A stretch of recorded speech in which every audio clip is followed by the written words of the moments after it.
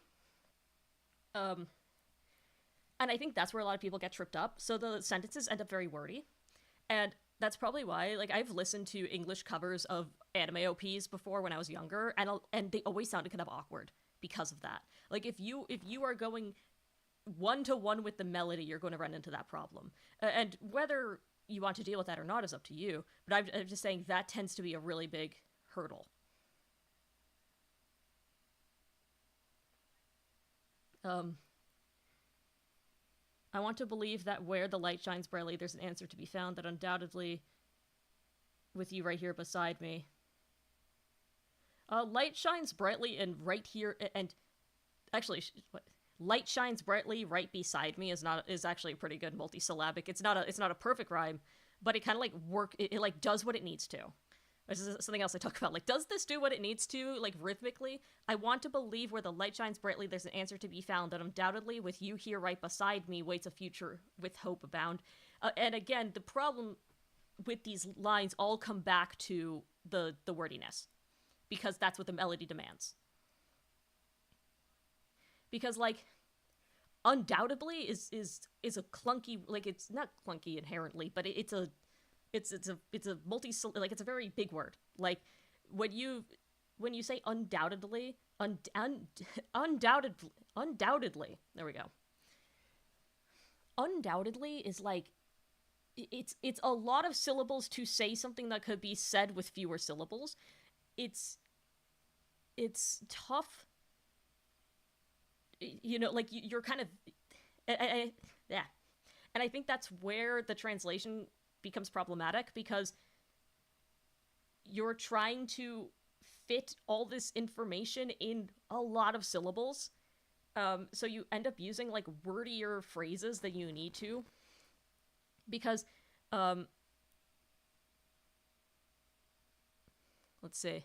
It's definitely something I've noticed with syllable structure. Maybe cringe, but I've done translated lyrics as a hobby since high school. There's no elegant solution. I would disagree with that. I think the elegant solution is just changing the melody a little. If the melody is going da da da da da da da da da da da da da da, just go da da da da da da, and just leave it. Like, just reduce the syllable count. Um, I want to believe that because, like, I'm thinking, I want to believe where the light shines brightly, there's an answer to be found. And then you could just take out, like, undoubtedly, that with you here right beside me waits a future with hope abound. Now, waits a future with hope abound, that has the issue of, like, that's just not how we say that sentence. Um, it's just, like, awkward phrasing. With you here right beside me, there is, like there, I'm trying to think how we'd say, like, there awaits a future, like a hopeful future. And it's one of those things where it's like, I get the challenge. I totally get the challenge. Sometimes you have to break things to make them work. Toshiba said to me the other day, he said something very smart, which is that art does not have rules, it has facts. And it's what you do with those facts that makes the difference. The fact of the matter is that Japanese has a very different sentence and syllable structure than English. What you do with that fact is what's going to make the difference. Because if you want to keep to the one-to-one, you will run into issues. But if you are willing to step outside the bounds, you may actually come up with something. I'll give all of me like a man, just like a man possessed. Don't falter now, make every day count. I will chase a time where no more pain is left, no matter how. And that also goes to how the storytelling in these songs works. Anime has a very specific, like, anime music tends to have a very specific way it tells its story. I personally am not huge on it because it tends to be very, like, detached, I think is the word. Using these big words, and wordy sentences. It doesn't feel as raw as it generally wants to us, like, to us as English speakers, right? It doesn't have, like, the weight You know, like to say like, oh, I'll give all of me just like a man possessed. Like that's a pretty weighty sentence. But then don't falter now. Make every day count as a platitude. It doesn't feel you don't have the weight because it's like the same as saying do your best. Ganbate. Um, I will chase a time where no more pain is left, no matter how. Because I don't think that it's your songwriting that's the issue. I think your technicals are good. It's what you're working with that's giving you the problem. More than fantasies of lies, we were told we'd lead to feel whole, but it's not over yet, over yet. No, okay, so that was there. No, it sounds sweet, but you can't believe in false hope. Find it on your own. Not over yet. So like, this is the other thing is that when you switch to a second person phrase, then it's like even more detached because I don't think this was going second. No, this was all first person until this line, and that's more of a storytelling issue. Because once you switch to you, if you're not talking about a specific person, you know, if we're not doing good for you, you look happy and healthy, then it ends up like you're talking to a general you, and that always feels, again, platitudinous and detached.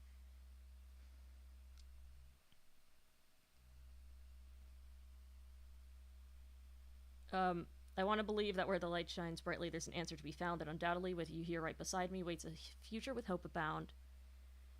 Only memories to lead uncertain steps, we rise again searching at time's end for the warmth we wish would once work. So yeah, it's similar stuff.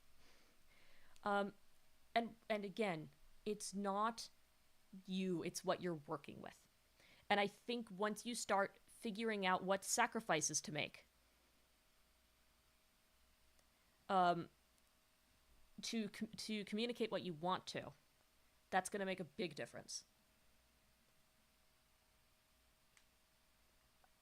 And yeah, as she was saying, like sometimes languages have a concept, like that's 4 syllables, but for us it would take 6 or 7. So directly translating it is you're going to be doing weird stuff with your sentences to make that work.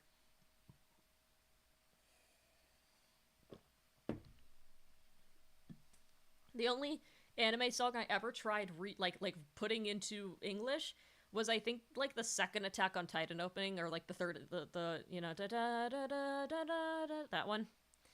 I think I tried that when I was young, and the reason I went with that one is because Attack on Titan, some of the. Did I just mess up the camera? Attack on Titan songs, the ones I remember anyway, they actually did have sentence structures that could be more easily translated, just because they felt more aligned with what an English speaker would be used to. I'm trying to remember how that one went. I don't. I just know the chorus. The raw translation was pretty short and ended up adding a lot more meaning, adding lyrics to fit the melody. But yeah, that's kind of where it comes back to like sacrificing the one-to-one melody in order for it to make sense to the English speaker's ear, because like the reason there are songs that are kind of in the anime genre that are in English, VTuber music. And VTuber music has a similar problem. Even though they're written in English, because they're written to sound like Japanese songs. So all of the like nonsense, big words, big grand words with no, yeah, that's what it is. It's like big grand words with no real depth, because it's all detached. It never feels like it's one person talking to me about their experience. It always feels like somebody making up stuff about their life. VTuber music's really bad about that. VTuber music will be like, they'll be like singing about how hard and tortured, like how hard their lives are and what a tortured artist they are, and it's like their work is sitting behind a anime cutout and making weird jokes at their other friends who are also anime cutouts. And maybe I'm just mean, but it's like overly intellectual Sonic butt rock. Yeah, kind of. Like, what makes Sonic Butt Rock good is that it is stupid, and it knows it's stupid. It never tries to pretend to be smart.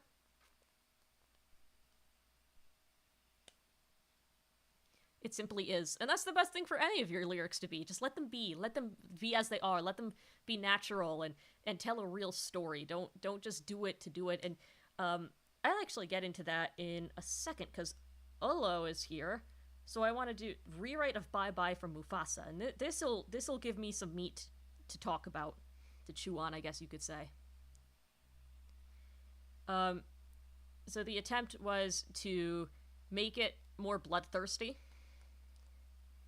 You think you're boss, but you age. Each year grows the stack of things on your back. The day ends its course and night falls. It's always like that, you'd get it or not, and so here I am. So the first thing that stands out to me is that,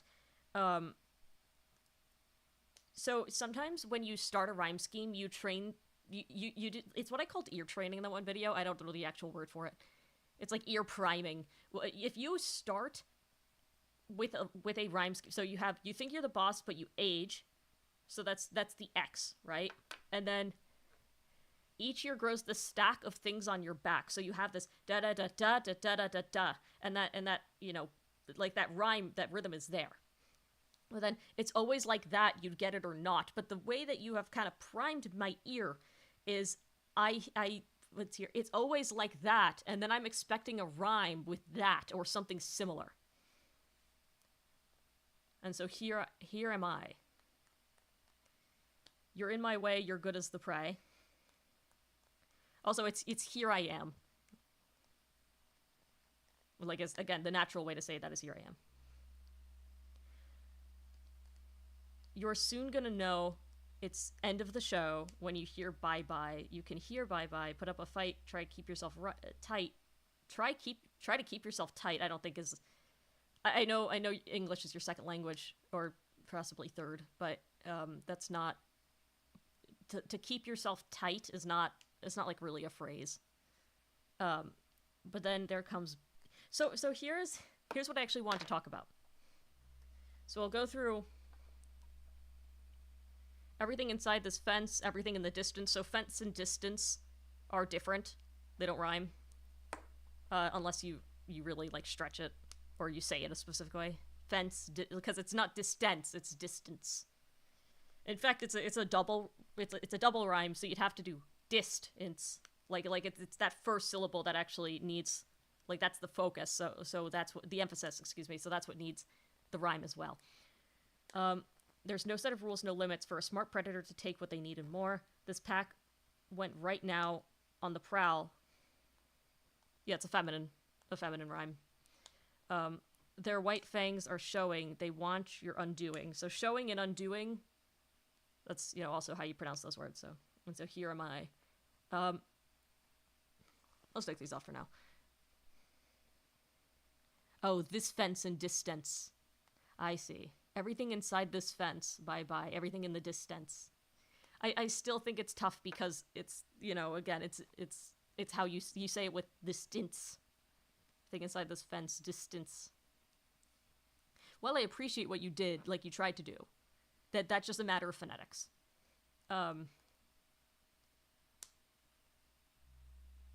So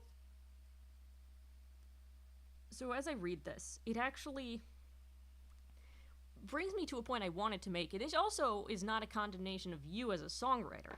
It's more a condemnation of the kind of, like, culture we've built as songwriting, as learning songwriting, or whatever you want to call this. Which is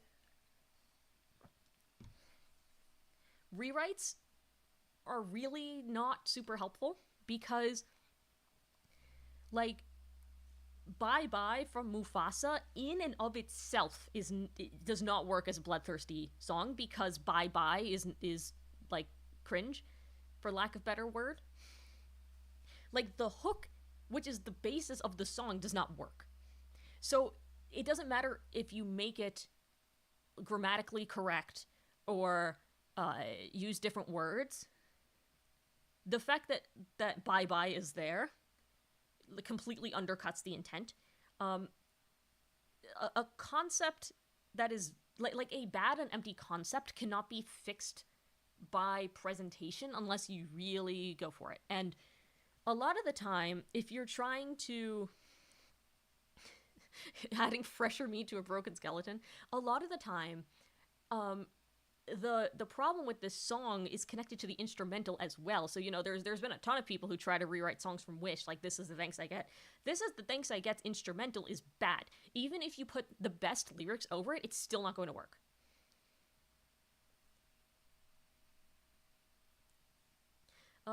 Like, when I was starting out songwriting, I would rewrite Ruby songs.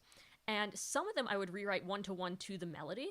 But the thing is, we discussed in the last stream, is that a lot of Ruby songs have garbage production and not really great composition. So then found it a lot more productive to just take the concept I wanted and make my own melody and my own composition, because then I could better match the vision in my head as opposed to trying to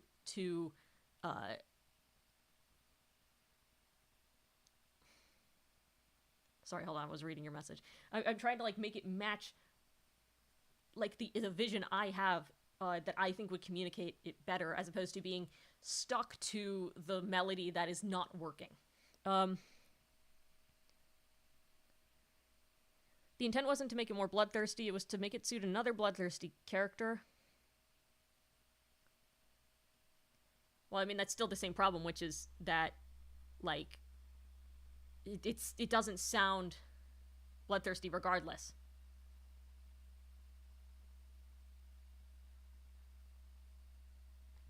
Because, like, it's still, like, a hook that doesn't communicate what it needs to. I remember when I was writing, like, Ruby fan songs as a kid. So this was when I was, like, 18. There was that character Ilya, and as soon as I watched that season, which was season 4, I knew that the song they would give her eventually would be garbage, and I was correct. Smile's not a good song. So I just wrote her a theme before I even heard her theme, her real theme. And so it has nothing to do with the actual song, and it's still one of my best hooks, I think, of oh, I'm the rat in your vision,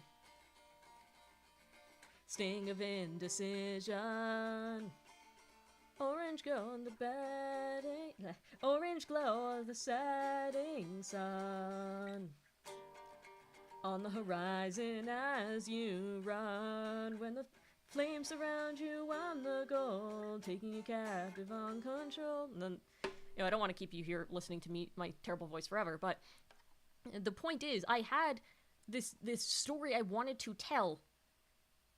Like, it wasn't just the fact that I wanted a song about the Ruby character. It is that I had a story I wanted to tell specifically regarding this character, and the thing about Ruby is you can just make up whatever you want about the characters, because it's probably not going to be consistent in the show.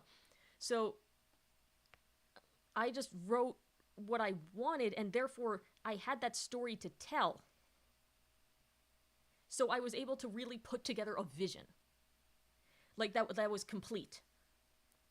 That and not do not rhyme because it's ah and ah.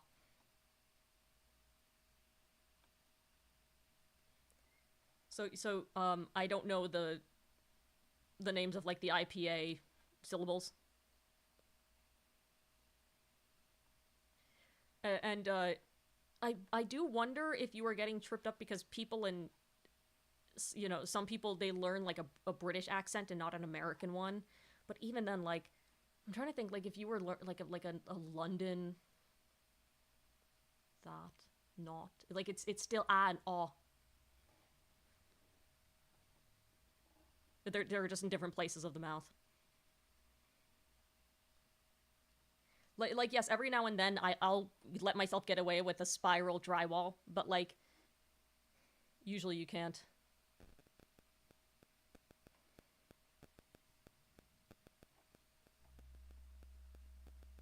Yeah, I was hoping there'd be a British person in this chat. Because, yeah, it's like ah and ah. It's still... Sometimes there are some words like the word, I'll say like, oh, sure, sure,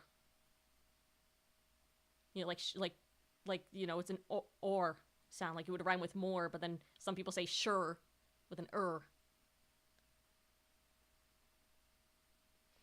So Ola, what might help is if you go on rhyming dictionaries, because that will give you a list.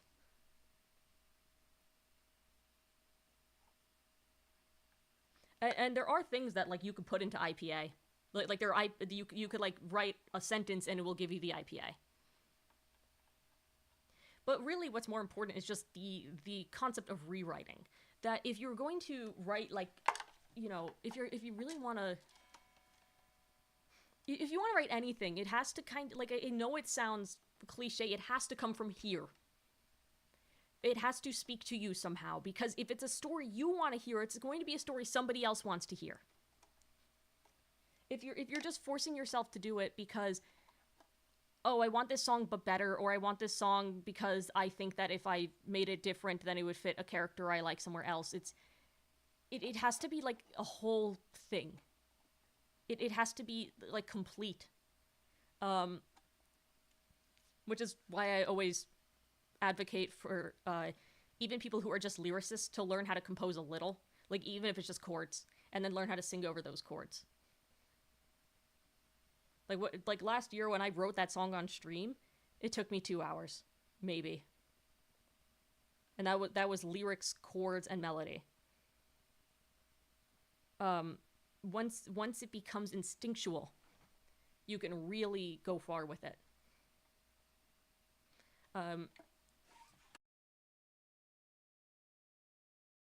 Is so valuable in terms of how the story is told. So I wrote a song called Ivy on the Evergreens, and it's probably one of my better ones, my best ones, I have to say. And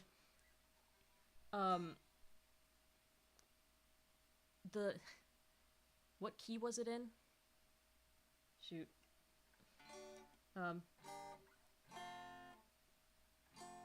Oh, that's right. So the chorus it's just one line, but it's like, I can see you, can you see me? Ivy on the evergreens. And when I say, can you see me? So that's I don't know if I'm singing in the right key, but that's a D if I was singing the right key, which is very high for me. So, as far as like belt goes, which is why I'm not doing it right now. And the chord underneath is F. And F is F, A, and C. So putting a D creates a ninth. Whatever chord I did put there, it was a ninth.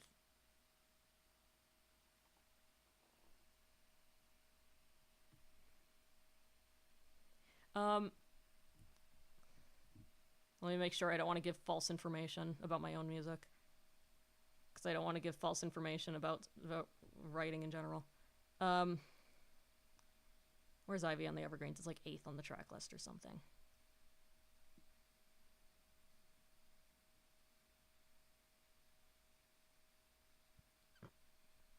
Yeah, it's an F. Can you see me? Ivy on the Evergreens. Let's see. I can see you, do you see me? Ivy on the Evergreens. Or whatever it was. I feel like I changed that chord. On the Evergreens. But the point I'm trying to make is that it created a ninth.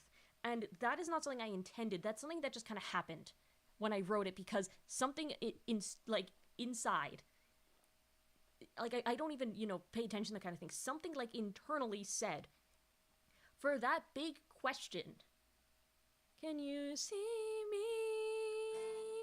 That needed a ninth. That needed an extra, like something else to really create a harmony that makes you pay attention.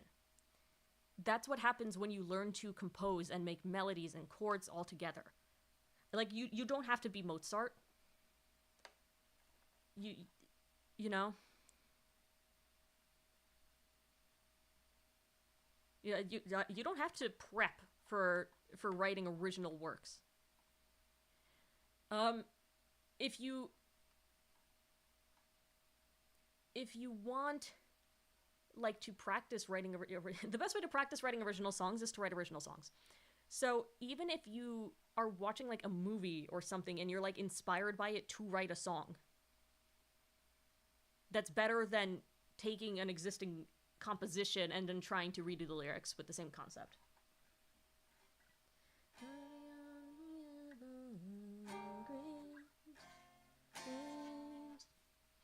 Um, oh, that's what it was. It's D minor. Okay. All right, with that out of the way. Also, you can like songs that other people don't like. I've said it before.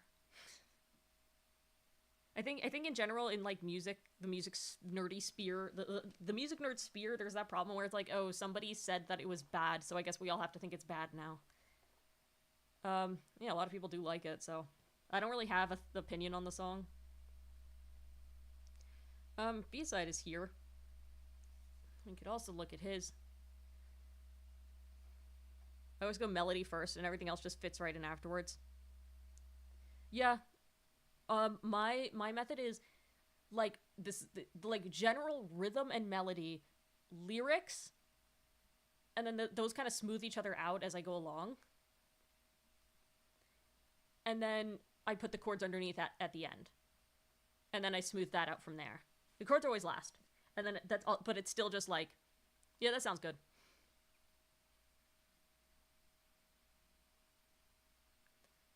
Um. So B-side sent me. It looks like a Popeye song. Now B-side, I know really likes fancy rhymes. So let's see. Popeye the sailor, who traveled the world in less than a day, whose diet is frothing with A, C, and K, and is burly and buff, such is only to say Popeye, that's who beat old Baba and all of his thieves, chopping tobacco in big bunch of leaves, who's got the whole army and right up his sleeves, Popeye, that's who. So, I don't...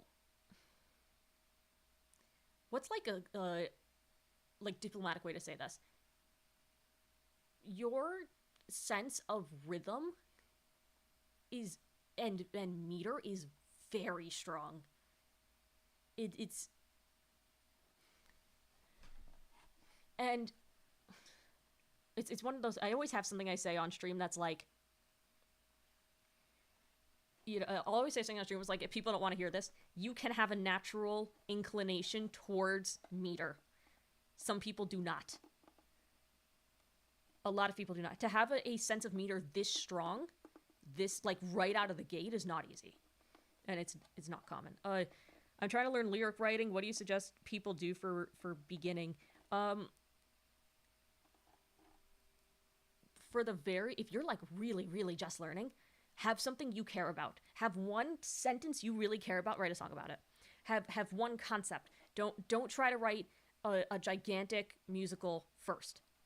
Write one thing, and it can be as small as you want it to be. It could be about it could be about a snail going across your garden. It can be about anything. The more focused, the better.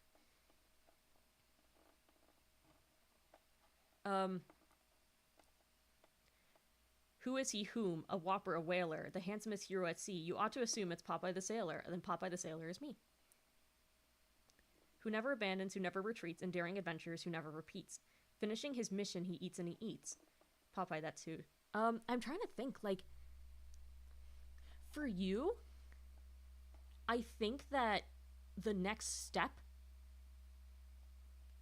is not technical. It is instinctual, and it is holistic. Finishing his mission is very strong. I know it's a stretch, but when you are kind of doing stuff internally, you don't have to be perfect, even by like kind of Broadway rules, because it's not the focus. It's just to kind of keep the rhythm going. It's the momentum of the song. Who scrambles to skirmishes seeking out crime. So like that's another example. That is not a rhyme, but it is momentum. who scrambles to skirmishes seeking out crime, stomping the bad guys at new record time. So that alliteration of scrambles to skirmishes propels the song, like it's keeping it going forward. Some of them say the planet was tailor, made for people like he. So yell out, hey, it's Popeye the Sailor, and Popeye the Sailors are never to fail, a reminder of what we can be. That's momentum. New record time is redundant, but in a song that is kind of comedic, it's fine because it's just like an extra syllable that's quirky. It's not like a I don't see it as like a filler.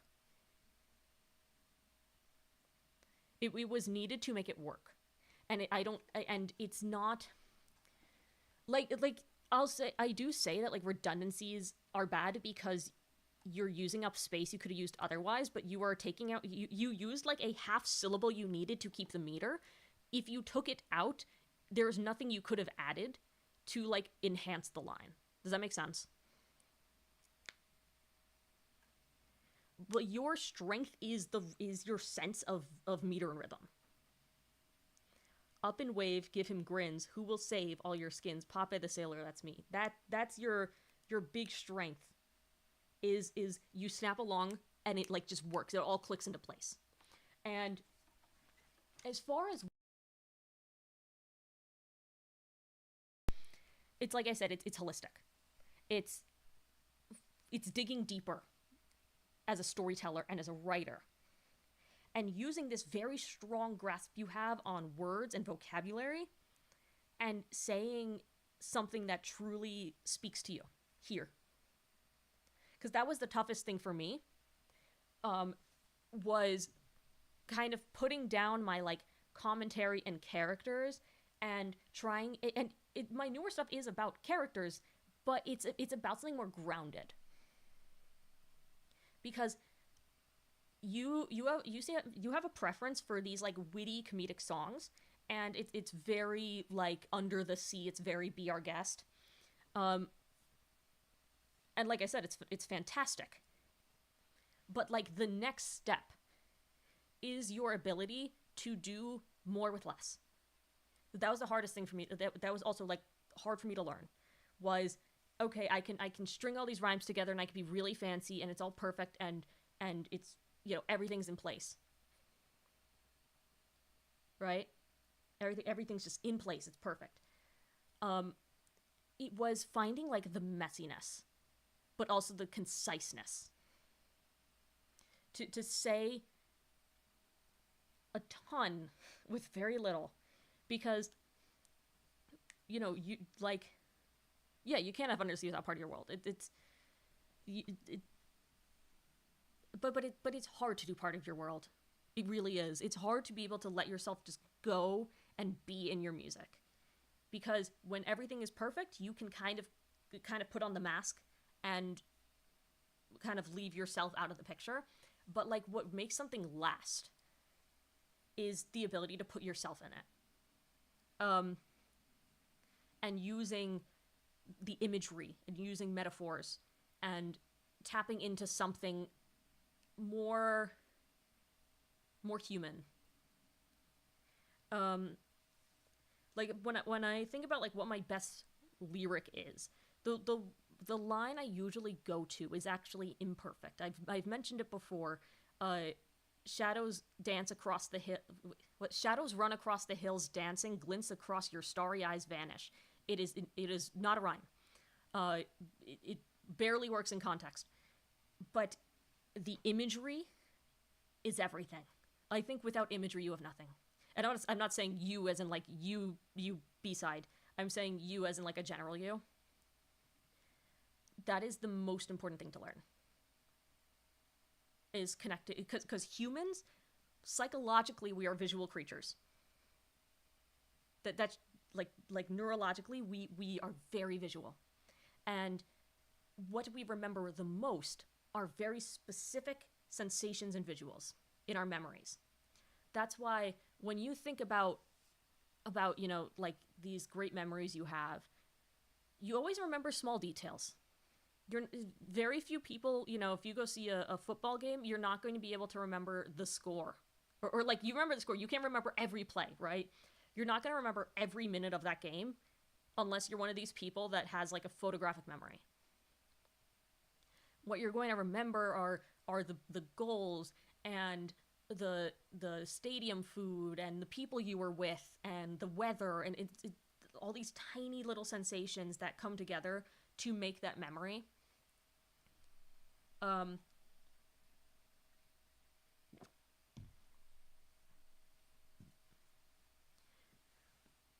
Because that's just how our brains work. So when you are trying to capture something real and raw, it's about the small things. It's about the small, just the images that you can create and the small details you can create. Because when I wrote that song, I could have said, as time goes on, the light in your eyes fades. But to say shadows run across the hills, already, like there's that vision, that visual, right, of shadows as the sun moves crossing across the landscape. That's a small thing. Like it's a small detail. But it captures time passing in a different way than just saying time is passing. And then the phrase glints across your starry eyes, like that's just kind of like a known phrase, right? To say someone is starry-eyed means they're very idealistic. So to say that like the glints across your starry eyes vanish means like you've lost that idealism.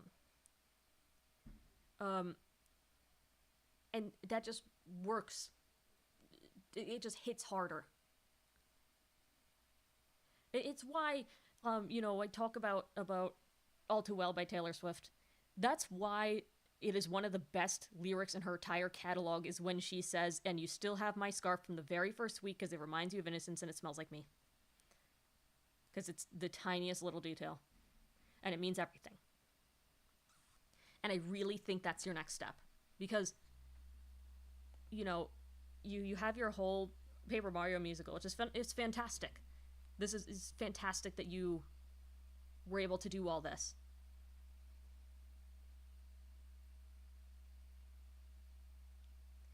That you have such an instinct at such a young age for this kind of thing. And you're doing it so prolifically. But what's important is being able to hone that into something more. It doesn't even have to be more than Paper Mario. I've written stuff based off Pokemon. I just kind of cover it up and extrapolate it, and it's like loosely based. It could be loosely based off Paper Mario. That's totally fine. It's great even because it's something you care about. It's a story that spoke to you. But you have to find the stories that really, really mean something. And use that to communicate with the world. And that is something you'll just learn as you grow up and you have life experiences. And your priorities change and your perspectives change. What's important changes. That happens to everybody. And as you kind of go out into the big world, I think you're going to really and if you kind of take this with you, and you really look for those kinds of details, and you really think about the world from like a perspective that could, like when I was like 18, 19, I really tried to see the world through like a songwriter's perspective. Like, I would go into like the subway and I would try to see all the detail, like, the reflecting light of the tiles on the wall. All these little things. And I think that helped me as I got, like, as I did songwriting as I got older. And especially in the past couple of years where I've moved away from these kind of like, commentary about the world songs to writing about people's personal grievances. I think, it's going. You're going to do great things. That's all I'm saying. I think we all can do great things if we let ourselves kind of be people and experience life and then share those experiences with others and not be afraid of it.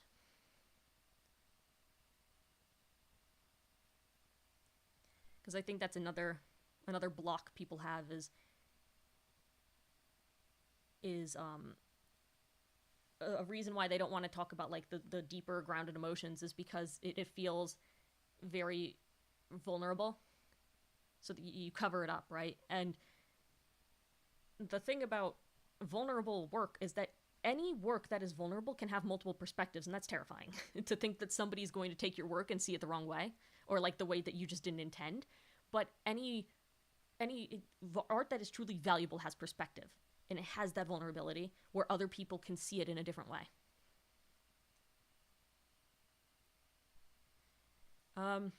So on that note, let's go back up to Lavender's. I don't think she's here, but she did send it in, so she watches this. This is another translation of a song that was German. And Samis Givond. I walk the streets alone, as if in no man's zone. Okay. So, because the phrase is no man's land, that threw me off. Among the crowds of people, I pass silent and unknown. I've wrapped myself in stillness, in a cloak of solitude. I seek a world of shadows, paths where I can't be pursued. Solitude pursued? Yeah, I'll let it go. I'll let it slide. It works.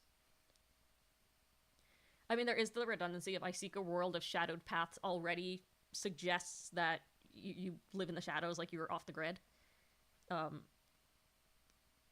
There's no one who can call me by my name, who knows my secret shame. It's good. Don't speak one thoughtless word, don't let a glance betray. The truth you fear, a single careless tear might give away. Stay downcast and contrite, and hidden from the light. Let's see, don't speak one thought. Sorry, I like zoned out for a second. Don't speak one thoughtless word, don't let a glance betray. The truth you fear, a single careless tear might give away.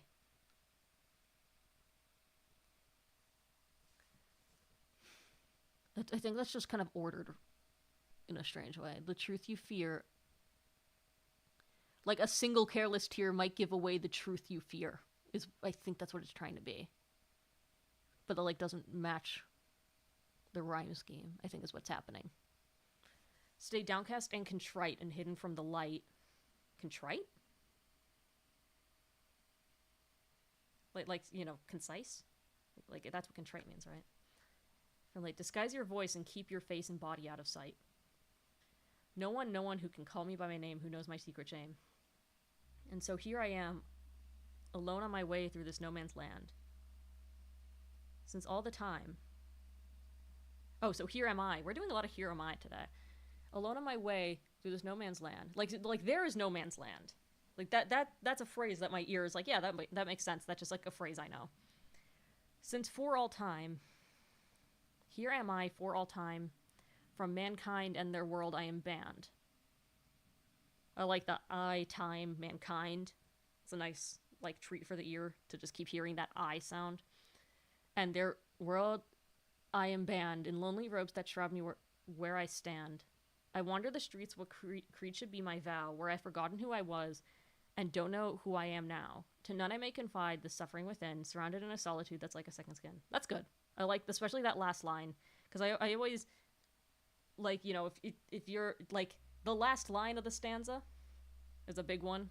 I always like to say that, because that's going to lead into the next part, especially if it's like a chorus. The second line, like the last line before the chorus is always big, because it's like, oh, you want it to be like a big question almost. The chorus will answer. Not a literal question, but like it's the setup for the punchline. No one sees the sorrow and the pain, my homeless heart, a desolate domain where I can find no hope. So here am I, alone on my way through this no man's land, since for all time, for all mankind, and the world I am banned, in lonely robes that shroud me where I stand, shroud me where I stand. The like sense of meter and rhyme is good. I think it comes down to phrasing. Because like I definitely see like the story is there. But yeah, so as far as the non-original submissions, like I said when I started the stream, I'm not in a super good mood. And when that happens, I don't I can be like a teacher when I'm in a bad mood. When it comes to reacting to like fan songs that people send me, I cannot be in a good mood. Or like I cannot fake that. Like I'm sorry if the song is garbage, I'm gonna say it, and I don't like hurting people's feelings on stream. But we can try a couple of them.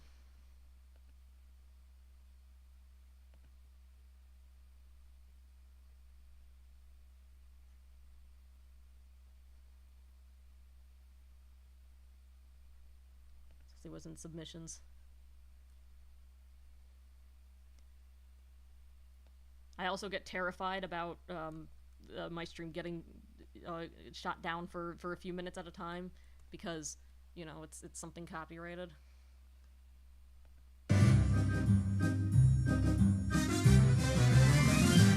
Olo likes to send me these of a charming prince, these like obscure film musicals I've never heard of.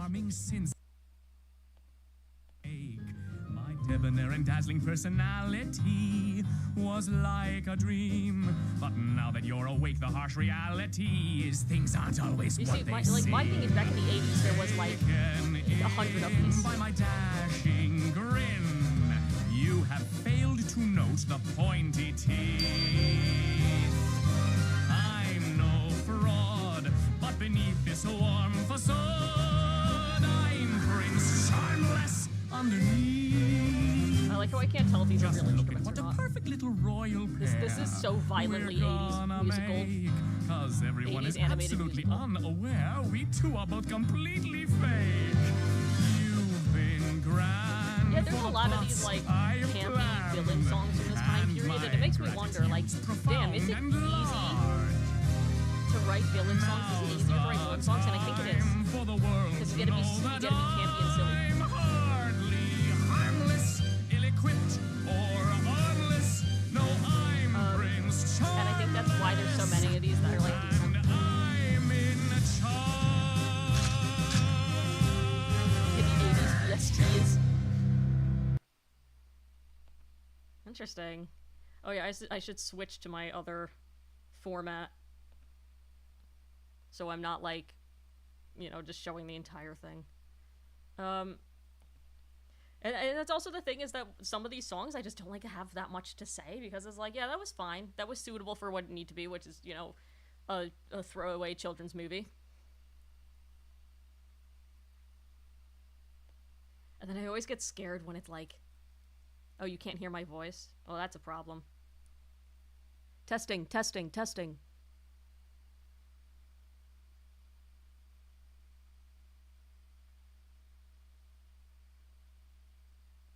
I thought they were going to shoot her. Okay.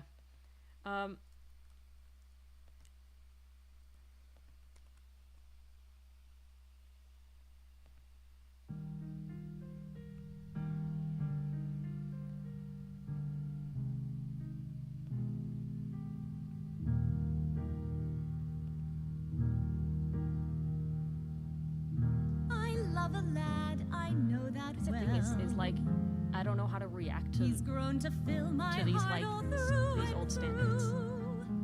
Oh, the video is just Sometimes louder. I Yeah, look okay. and I can tell. Because when I hear something like this, all I can say is like, damn, that's good. That's nice and pretty. We have the most amazing times, it's true. And also, things like this tend to have they have a tendency to to shut my stream down if I don't talk over them constantly, which puts pressure on me. Also, it's in my description. I will not listen to rap fan songs. That's where I draw the line. Unless you give me $50, then I will do it. That's where I draw the line. It can be swayed and wooed and won. Like the music that I'm best at like talking about on a stream are songs that I'm already familiar with. And so we meet and I am thrilled to be. Because when it's these like professional like Broadway caliber songs or like just genuine Broadway songs, I'm like, well yeah, of course they're good. And then when they're not good, it's usually like we all kind of know it's not good. It's like when you're listening to like a Dear Evan Hansen song, and it's like, well, yeah, we know that it has a problem, but it was also very successful. So what more is there to say? Clearly, it resonated with a lot of people. The heart will never let a hurt last long. What if it was a typical musical song with a rap section in the middle? Well, I'm still traumatized by that Ruby song, so I sure hope not. Rounds the edges of a thing that's wrong. And I was thinking about Pokemon music again earlier today, and Pokemon music is interesting because it actually connects back to what we were talking about. How, like, a lot of Pokemon music is not written with anything in mind. So, it can come off as, like, hollow. Like, sorry to interrupt your submission, B-side. Battle, theme, final. Like, when you listen to a song like this, right? You listen to a song like this, and you're like, that sounds good.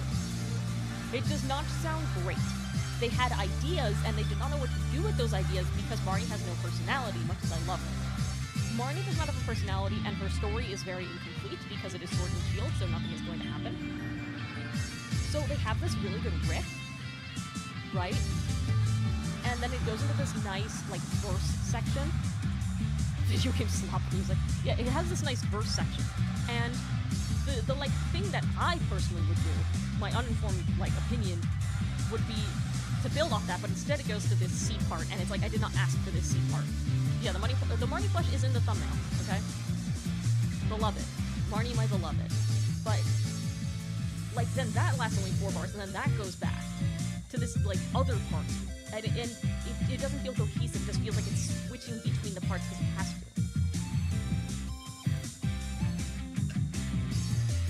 Marnie's such a messed up character, by the way. Not because of anything she did, but because of the story of how, like, she's like, I'm from a poor, post-industrial northern English town. Sorry, I'm, like, trying to turn down. She's like, I'm from a poor, industrial northern English town, and I'm trying to become champion so I can, like, help revitalize it, but also you have to beat me to progress the story. And I'm like, damn, that sucks. That's awful. Why would I want to do that?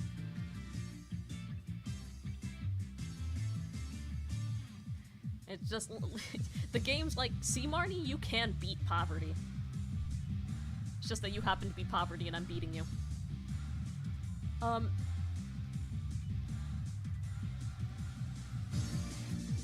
to, like, figure out the audio balance here. The point I'm trying to make, though, is that this song it didn't really have much to go on because there was no real story to tell. Or if, like, but the thing is, you could theoretically just make it about, like, this is the theme of somebody who wants to get out of poverty. Maybe make it a little more industrial, a little more post-punk, if you will.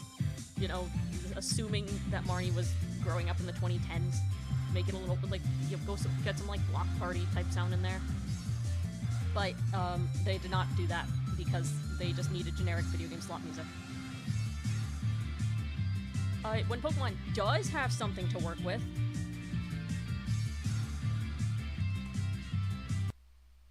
they can do this.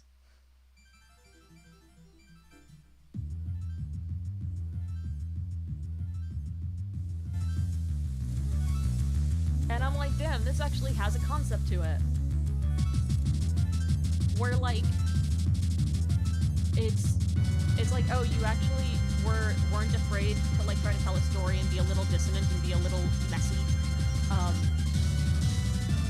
Because you decided that the story was more important than being good background music for those study playlists that, you know, there's like 7 billion of on YouTube. The type of video game music. In this one they had this music director. But I do love what happened to him, and I talked about it before, is that he wrote the best song in the series and then left. He wrote the best song in Pokemon and told himself, I am too good for this, and left. He did not write this song, but he was the director for this game. So everything that's, like, not a battle theme. A lot of, like, the story music, you could say he did. also, like, the ending theme for this game he did. But this is what it sounds like when you actually have something you want to say. And, like, man, does that make a difference? Because otherwise, it's slop. Kieran's battle theme is slop. This is known.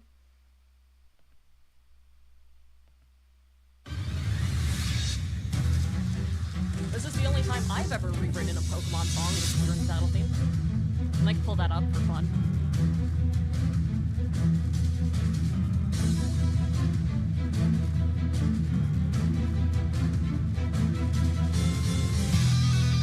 It's weird because Kieran actually does have something going for him as a story character. It's a bit too loud. I know it's a bit loud. Like, I'm working with, like, the last 10% of the volume slider.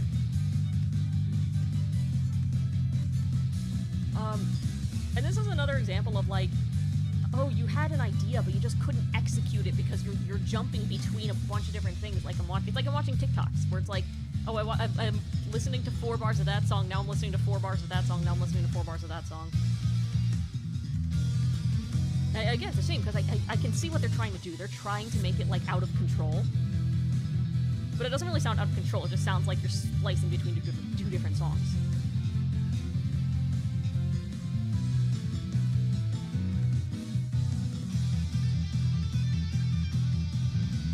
It is one of the better songs in Scarlet and Violet, though.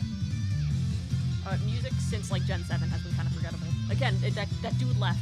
That music director, the music director, he did the music for Oras and dipped. He was like, I need to do better things. It's like realizing you're too good for the JV team. Who did this song? Oh yeah, this person doesn't put, like, who actually did, like, which composer did each individual song, so. Oh well. This is not one of the Toby Fox songs.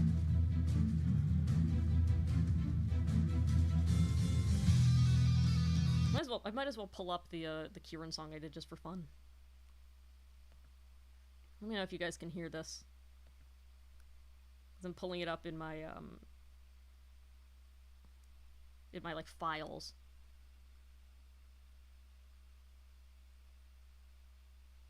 This one. It should be.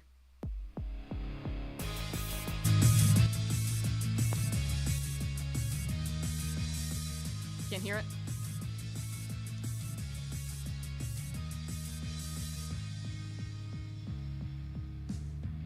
Yeah.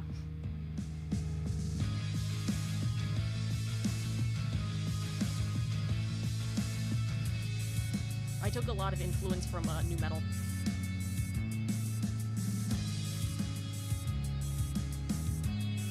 I think it's kind of being messed up by the computer audio. But.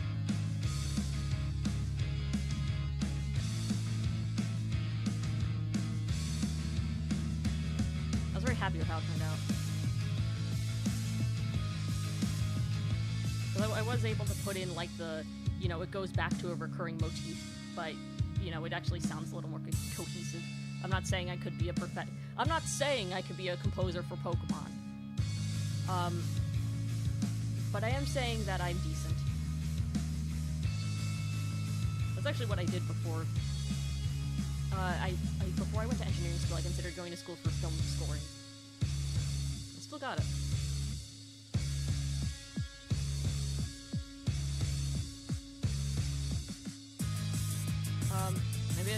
I would say maybe I could write a Carmine song, but I already did write a Carmine song. And it's one of my best songs. So what am I complaining about?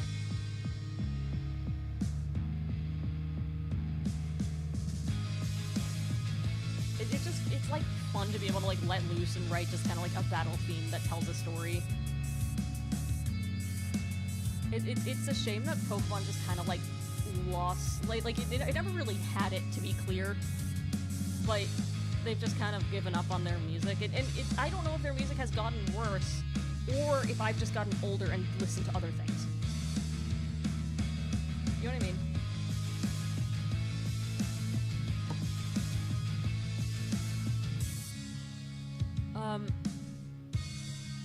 hope that Legend Saw is good. I'm praying with all my heart that Legend Saw is good. Actually, you know what? One of my favorite Pokemon music factoids is. This is one of my favorite Pokemon music factoids. So there's a character in X and Y, Emma, who only appears in the post game. And she's cool. And she has a theme. I'm just letting that play out. She has a theme. Right? And that's like the main melody. And for those of us who are, you know, we're all Broadway people, right? If that sounds familiar to you.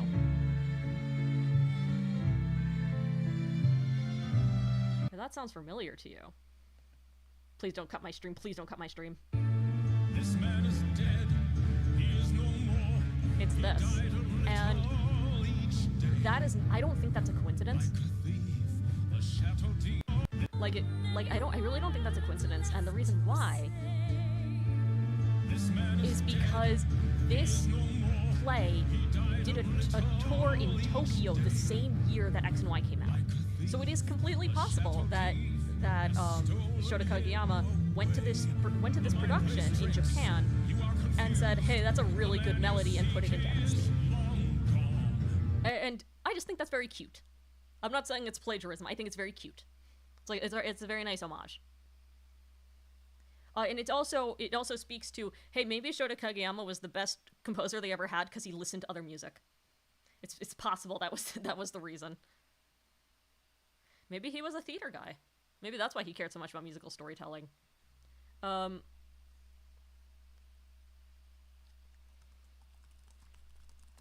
mean, we all know this is my favorite Pokemon song ever. This is the best Pokemon song ever. And yes, he did it. He did this and left the company. And I would also have done it.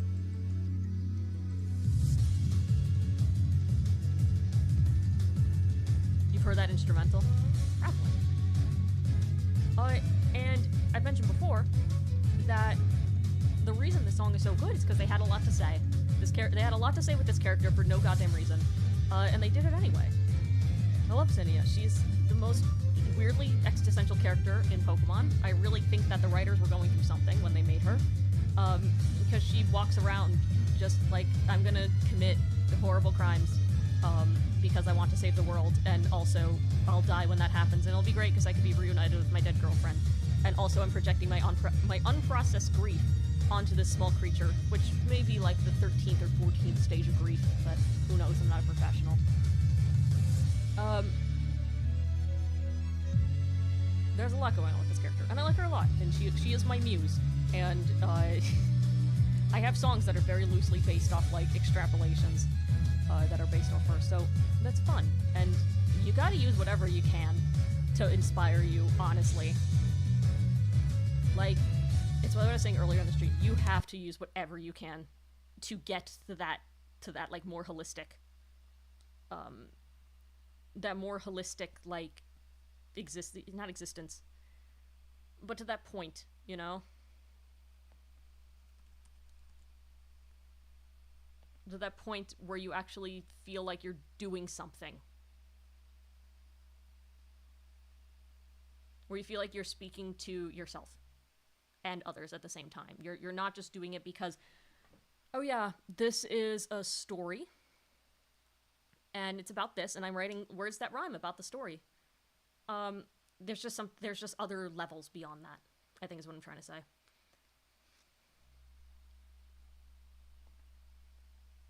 Like, I like this one, because I did get to write some fun rhymes and use some fun rhythms. And be a little dark and dramatic. But then there are other songs where they're more down to earth, and I'm not as dark and dramatic, and that's fun too. By the way, you might notice, like, down here is archived songs. When you are writing a project, never delete your songs. Always put them in the archive. You're not to use them, but you might. And it might be one line that you're using from them. But if you threw it away, you would have never gotten it, right? So it's just important to never throw those away, because Ivy on the Evergreens was a scrapped line from a different song, and as soon as I came up with it, I said, I'm using this somewhere. And Ivy on the Evergreens I really like, because it's about a topic I care about and that fascinates me. So it is not about something I've personally experienced, which in this case is kind of growing up in like a forgotten small town. It is not about something I've experienced, but it is about a story that spoke to me and I want to tell. And I will use the skills I have to tell it in a way that feels grounded and emotional, using imagery above all else. And I really do think that's the key. And, you know, I don't want to like toot my own horn or honk my own nose, as I like to say. But, you know, through years and years and years of doing this, because there's a point where you're like, oh, I'm good at this. I know all the little techniques. There's a point where theory can't save you. There's a point where you realize there's so much more out there. Also, it just occurred to me, there was a submission I missed. It's this one. Oh my god, I'm so sorry, Fuse Tunes.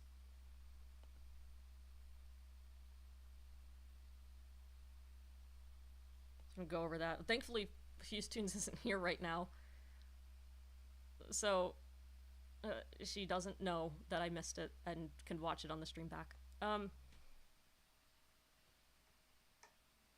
A perfect home, a perfect life. I thought I'd be the perfect wife. A vision of middle-class fantasy, but each day's the same. Each day's a chore. As soon as you walk out that door, I fade away, a ghost of what could be, of what we were. I had passions, I had plans, I had you. But somewhere along the line, you left my side, and I fell behind, a nagging spouse. When someone asked for a woman of the house, a beer bottle, that broken chair, you say it's your job, but then you leave them there. And I'm left to pick up the pieces every minute. You almost cheat, they laugh it off. I almost cheat, I'm a laughingstock.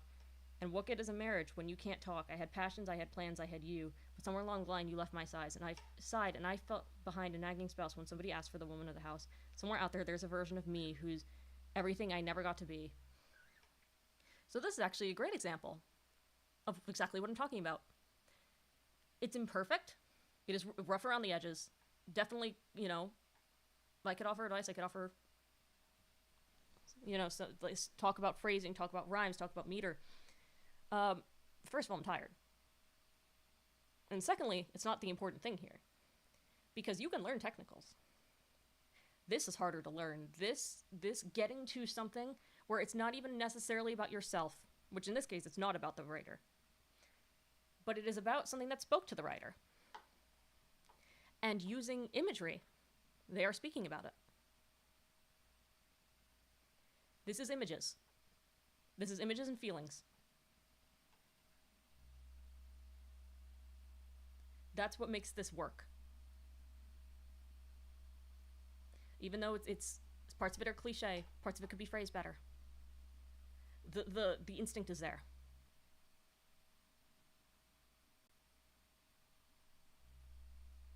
The phrase, as soon as you walk out the door, I fade away, a ghost of what could be, of what we were. I had passions, I had plans, I had you. Those are very good lyrics. If you judge lyrics purely based on technicals, you will not get the full picture. Should your rhyme scheme mimic the imagery of your song? I'm not exactly sure how that would work. Structuring rhyme schemes is something that, once I get the rhythm, it just kind of feels right. Like, the rhymes shouldn't be too far apart. They should, you know, it dictates the rhythm, right? So if your song is faster, the rhymes, like, it's not even that the rhyme should be faster, it's the rhythm. So it's how you want to connect the rhymes to your rhythm that makes the difference. There is such a thing as spacing out rhymes too much. If your song is slow and you're using, like, an A-B pattern, and those lines are not going by fast, you can be kind of stuck waiting for that rhyme, and then you're not paying attention to the B. You're only paying attention to the A because you want to hear the A finish. It's really more about the rhythm than the imagery in terms of rhyme schemes. Sometimes I just choose them at random and come up with melodies from there.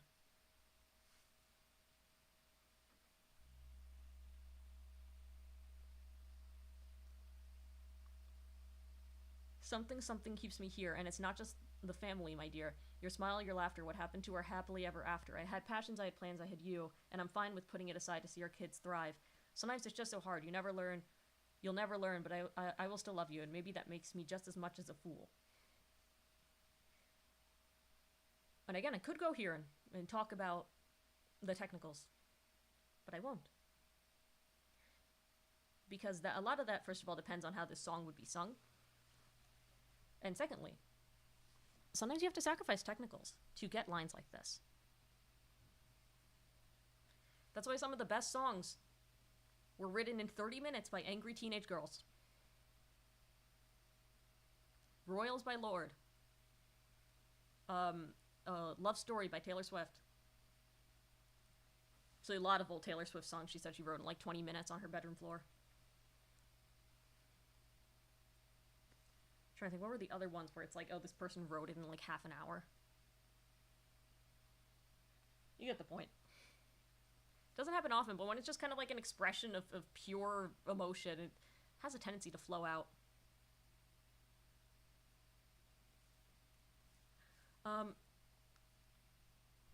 And that's crucial. That's crucial for making a song that actually resonates. Your song could be perfect and not resonate. Your song can be like the most technically flawless thing and mean absolutely nothing. Which is kind of how I see anime music sometimes. Where it's like, damn, I'm sure in Japanese this is like technically flawless, but it means absolutely nothing to me.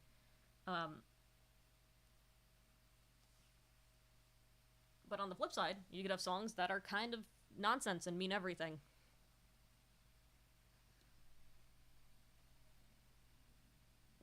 Sometimes you have songs that mean both. You know them when you hear them. I've had songs that I wrote just kind of like in a burst of passion in an hour. Song I was talking about earlier, Ivy on the Evergreens. Took me a lot longer, like 6 or 7 hours, probably. Because I wanted to be very careful about the images I was choosing.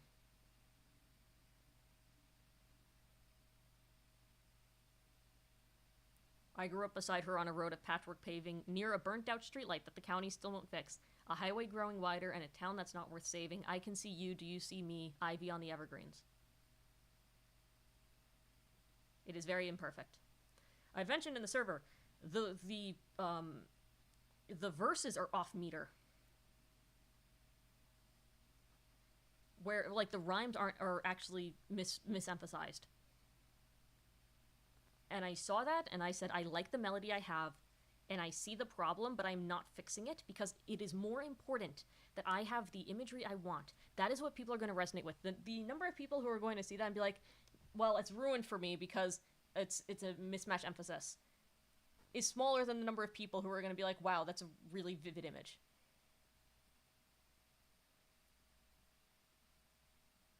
And when it comes to connecting with people, that's what's important. It's like somebody said in my comment section, write for a target audience, not a target enemy.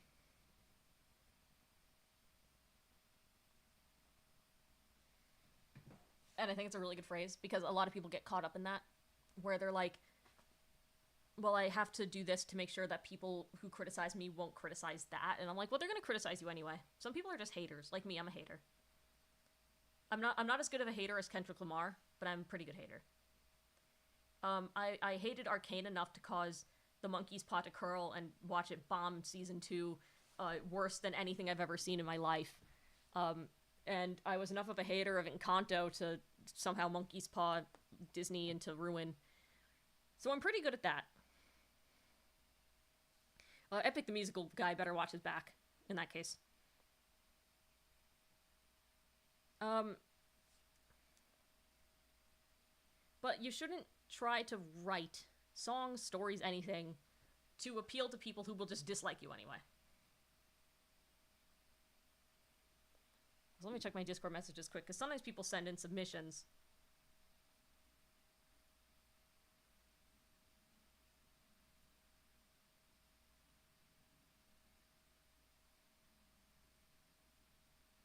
Nothing there. So there was a submission that was sent to me that was like Starry sent it to me, and it actually looked really fun. It was like a musical number from The Simpsons. But I would love to play it, but then I realized, like, oh my god, Fox would nuke my channel. So I don't think that's gonna happen. I hated that musical so much I sent shockwaves through the fandom. Listen, that's the least that could happen. If I could take down Riot Games, clearly I could take down some dude on TikTok. It's the reverse Midas touch, yes.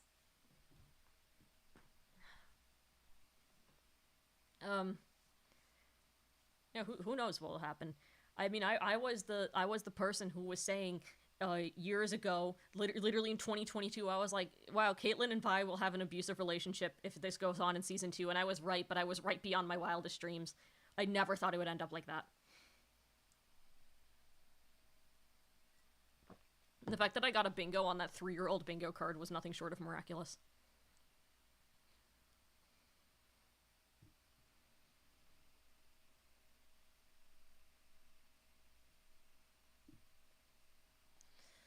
I want to listen to more Pokemon music.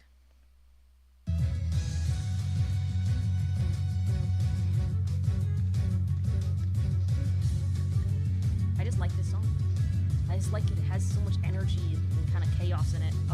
By the way, using the accordion to mimic a string section because this guy knew that it was going to sound like garbage on the MIDI was really smart. Pokemon did not know what they lost when they let go of this dude. They should have begged him to stay. Now we just have, like, the gym leader battle theme from Sword and Shield. Which is, like, one of the most annoying things I've ever heard. I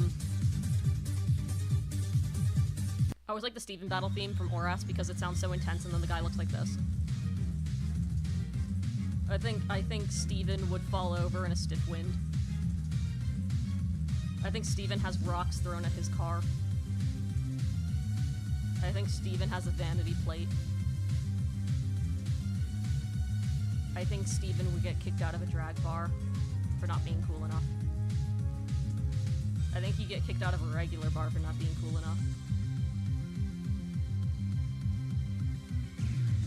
He went to a baseball game and they thought he was the bat. Omega Twink.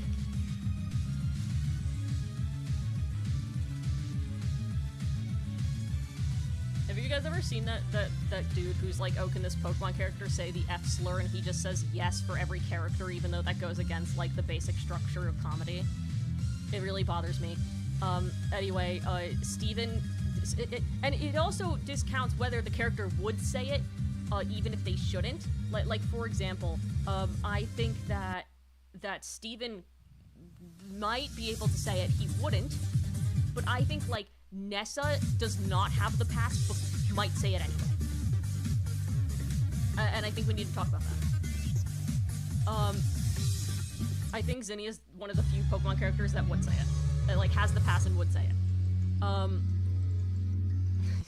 This is a very weird conversation for somebody to walk in on.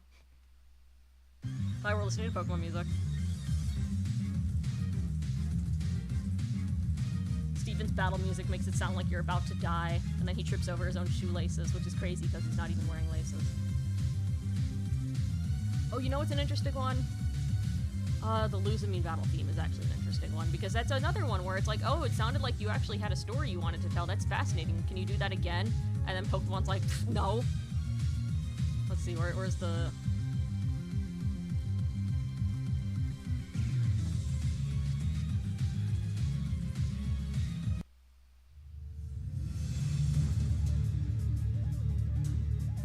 I always liked this one. I think Gen 7 had some good music. Because they did have, like, something they wanted to say. It wasn't much, but they did have something they wanted to say.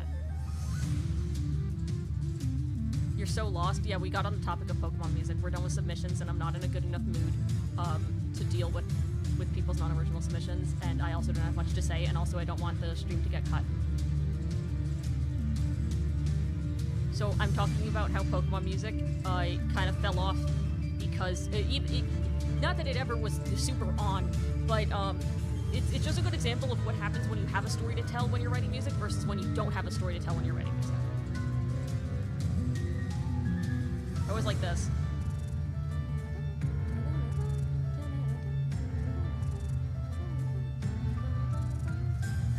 Because it's like, wow, you came up, that melody definitely sounds like something you came up with because you thought it would best communicate the emotion that you were trying to capture, and the emotion wasn't just, damn, you're battling. Because it's so easy to write a battle theme. I've done it. You wanna hear my original battle themes? Hold on. I'm sure I have one of them on here.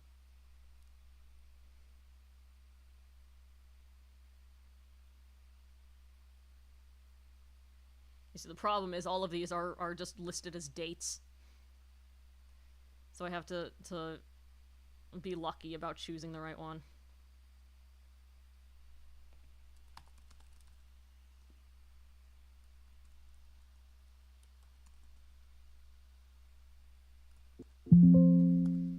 Alright, view.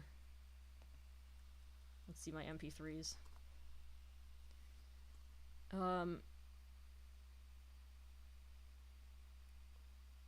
Yeah, hit your MIDI keyboard a few times, put in some percussion, you're good. Nintendo slop fans will talk to me like, this song changed my life, and it's literally just that. It is just, like, I'm sorry, but it's just that. I always feel so bad to say it. And that's what it feels like to me.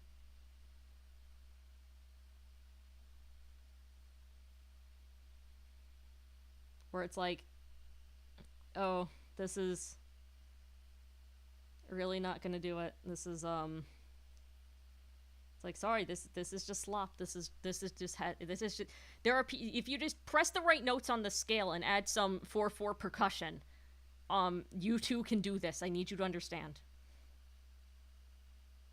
Is this one of them?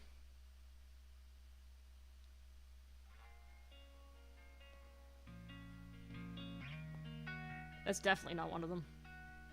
Mario music is good, though. I'm sure it is, but I don't listen. The songs feel like we're fighting, can you tell?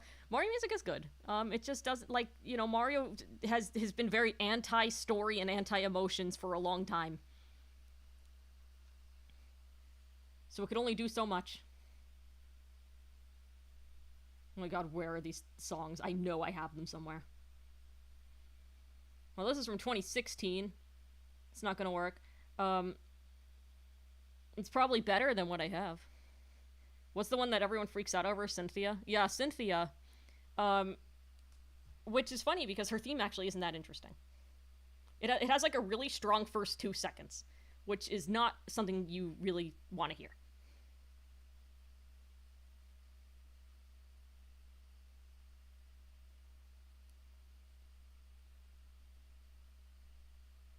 Is this one of them?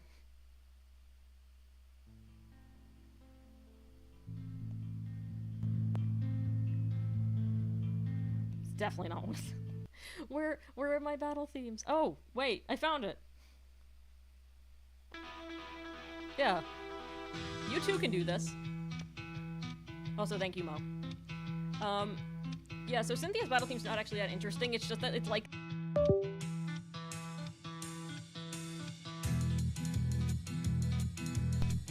one that's difficult to beat, even though she's not that difficult to beat. You just, you know, because we all beat her when we were 10, so it's clearly not that hard.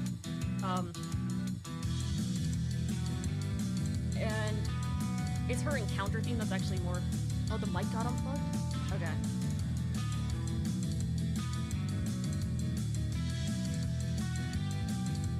Okay, are we back? Can you hear it? See, it's nice, I won't get copyrighted for this. Yeah, this is one of mine, where I was like, yeah, I just want to write a battle theme.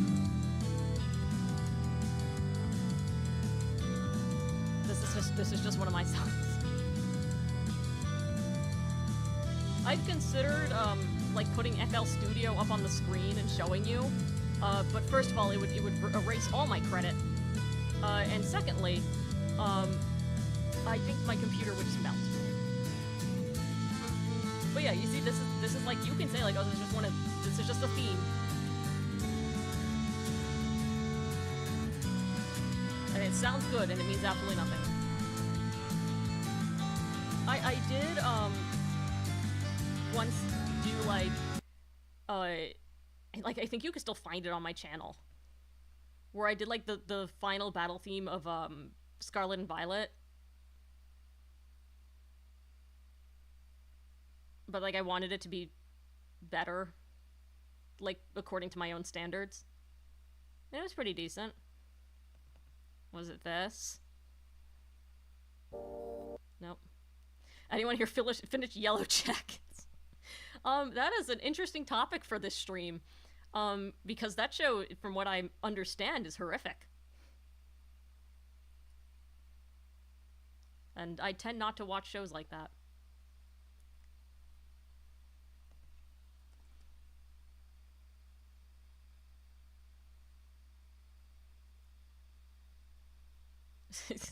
I'm an FL Studio user because I work with MIDI because I'm not talented. Trying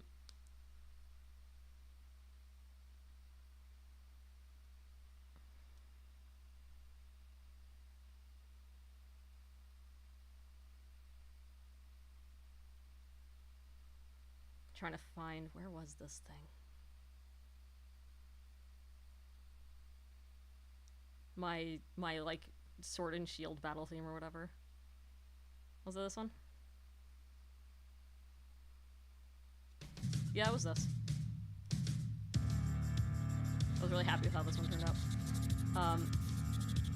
Is the stream glitching? Nobody else is saying it, so it might just be your Wi-Fi. I don't know, I doubt many people are here. YouTube's not telling me otherwise. Like, YouTube's been stuck on number 7 for a while. So.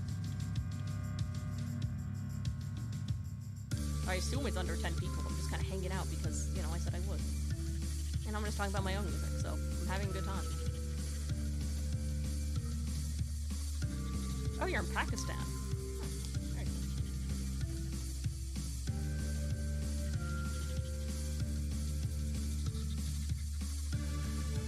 I always liked this one, though.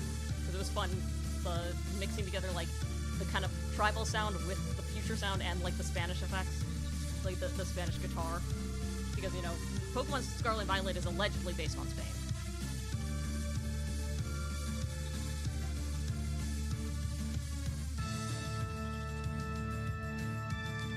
It's just what I enjoy doing. I honestly should make more instrumental stuff.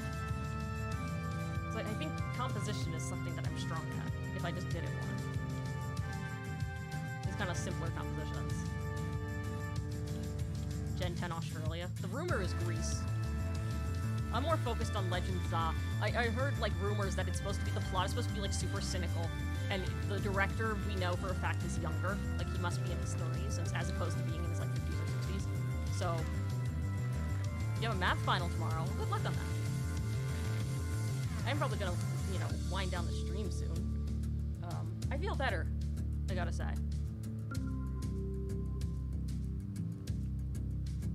I feel better after chatting with everyone. I like this part.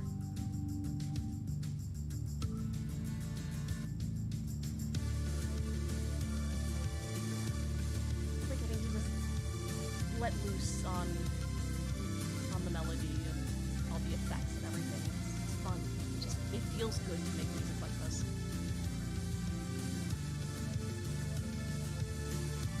It's very cathartic. If you could give my submission out of 10, what would you give? I don't like to rate things out of 10. I know that's like a throwaway answer, but the reason why is because your technicals are so strong and your instincts are so strong. And like, I think if I said like, oh, 10 out of 10, if I said 10 out of 10, then like my fear is that you would be like, oh, well, I'm good. Like I'm good to go. Like, you are good. But you would be like, oh, I don't really need to, because like you need to, like, what I'm trying to say is that like you can be on this like this next level. Like, your technicals are great, and then but there's like another layer that I can't just say like 1 through 10. Does that make sense? Also, Roaster, I will take you up on that, I'm sure. So I love instrumental writing, but I'm not a very good producer.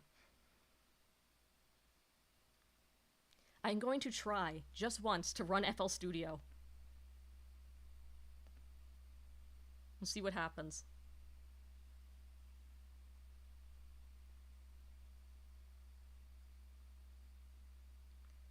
Do I have a take on Zelda music? Not particularly, because I haven't played much Zelda.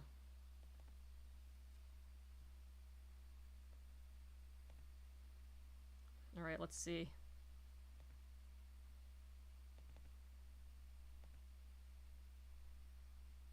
Let's wait for FL Studio. Yeah, brace for impact.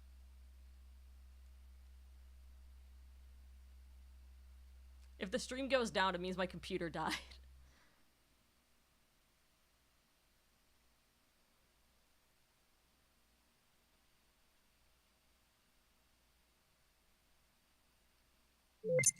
Oh, I hear it.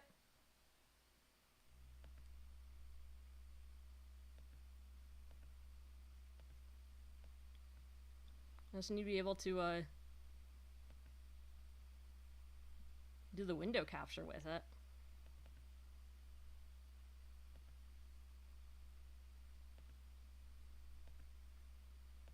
I don't know if it wants to... Oh, hold on. Let's go!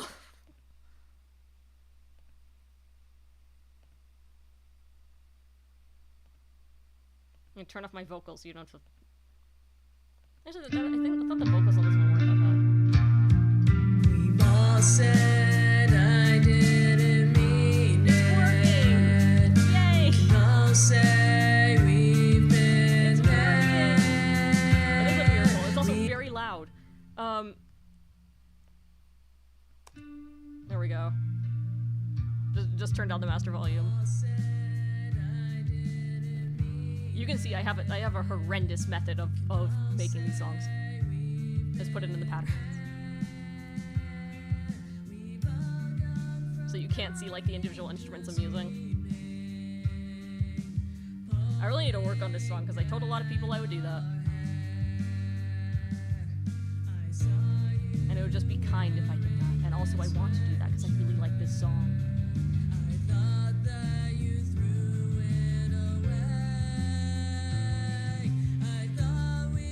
This is the song I wrote on stream. This is the Carmine song. Carmine, if she had a shred of self-awareness.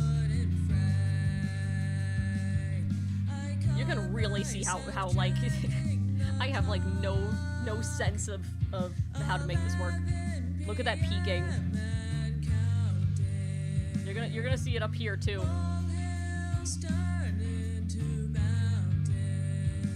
Waking up to the sun's red glare. Yeah, you can see it was like yeah, it was a long time ago. I just got a lot of things happened. It's hard to be motivated when you're unemployed, and now I'm employed. And now I have less time, but I really do want to like, because I had somebody very kindly do the guitar line, and I want to put that in.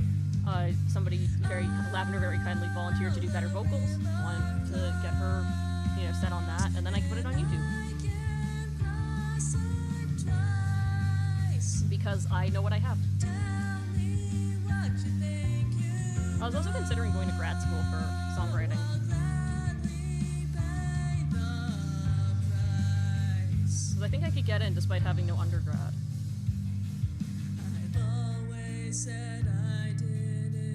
It's not that I've had writer's block, I've just had trouble like following through on finishing things. Because while I was unemployed, I wrote like 10 songs. But...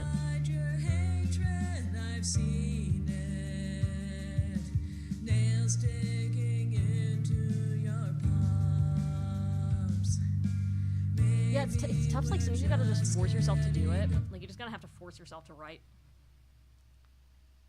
And I think it's better than writing nothing. But also writing, like, garbage just because you feel like you have to. I don't know if that's, like, better. See, now I'm just kind of talking with you. I don't really mind.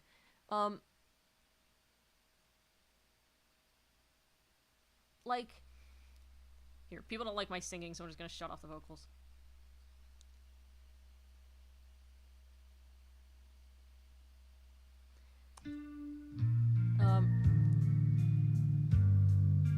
Because sometimes people say, like, oh, well, just do it even if you don't feel like it, because, like, you'll get into it. But I think if you're just, practice doesn't make perfect. Intentional practice makes perfect. you can do something 1,000 times and you could do it wrong, you know?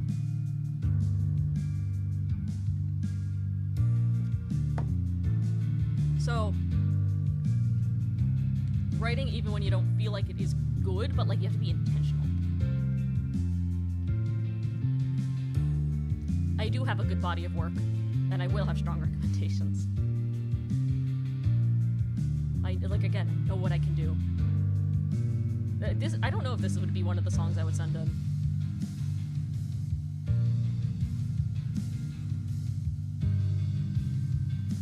I might talk about that with some people in the server. Like, what songs would I send into grad school? So I have a lot of them, but there's only a few that I think would, like, really make the cut.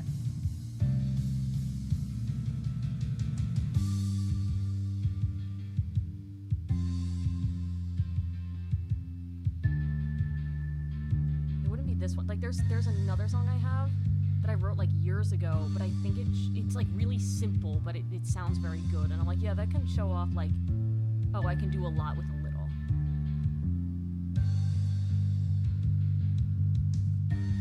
I'm trying to think of what the grad school want to see.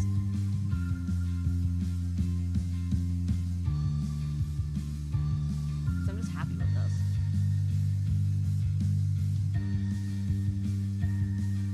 I mean, honestly, like, they'd probably be happy to see somebody send in, you know, like, audition with songs that aren't just singer-songwriter indie things about, like, trauma from your ex, which can be good. There should be variety. See, this song's a reversal. It's about traumatizing other people and feeling bad about it. Alright, as this song finishes up, I'm thinking I'm gonna call it, just because I'm tired, and I don't have much more to talk about. But it was great chatting with everybody, and I'll probably just be in the server, honestly, talking about, like, what I would send to grad school. But I hope you guys have a good day. Good rest of your day. Especially now that we know FL Studio works. While I stream.